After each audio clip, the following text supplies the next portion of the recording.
Dans Illustrator CS6, vous avez la possibilité d'appliquer un effet arrondi aux angles de vos différents objets. Alors l'effet arrondi, que vous allez pouvoir retrouver directement en vous rendant dans la palette Aspect, va vous permettre d'arrondir les sommets d'un objet vectoriel. Donc, comme vous pouvez le voir, il y a ici plusieurs éléments vectoriels qui sont présents sur mon document. Commencer par exemple par l'objet de l'étoile que j'ai créé précédemment, ou alors le texte étoile que je viens de dessiner à l'aide de mon pinceau.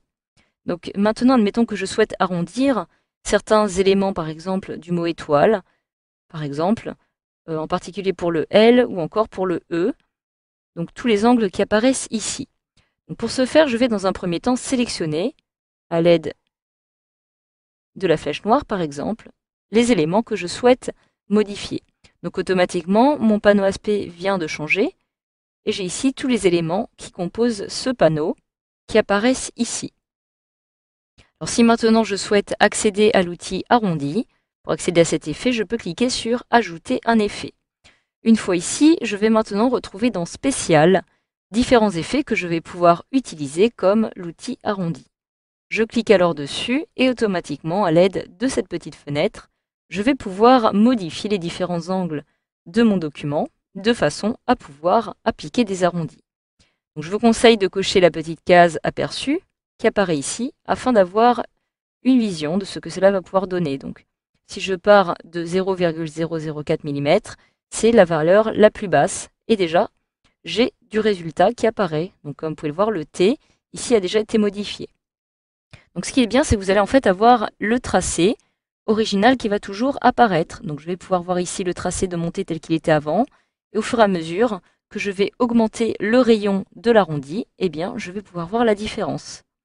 Donc je vais commencer maintenant par augmenter le rayon petit à petit, et plus je vais cliquer, et plus vous pouvez constater que les différents coins de mes lettres, comme le L ici par exemple, le E ou encore les angles qui apparaissent ici sont arrondis. Donc je peux facilement augmenter, donc au maximum, on peut aller, je crois que là je suis au maximum déjà, et vous voyez nettement la différence entre le tracé original et comme cela est devenu actuellement. Donc une fois que cela est fait, vous pouvez alors cliquer sur OK. Je clique en dehors pour désélectionner, je réalise maintenant un zoom avant, et je vais maintenant avoir ici mon arrondi qui a été réalisé, qui va me permettre par exemple, lorsque je vais cliquer sur les différentes lettres, de créer un effet, un peu de tag, comme ceci, donc en déplaçant les différents objets à l'intérieur. Vous voyez, je déplace en fait le tracé, mais uniquement est visible la partie que je viens de modifier.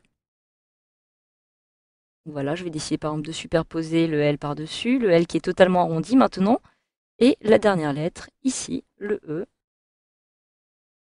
Donc voilà, j'appuie maintenant sur CTRL-ALT-0 pour avoir un aperçu de cette façon, et vous savez maintenant désormais comment procéder dans Illustrator CS6 pour créer des arrondis sur vos différents objets.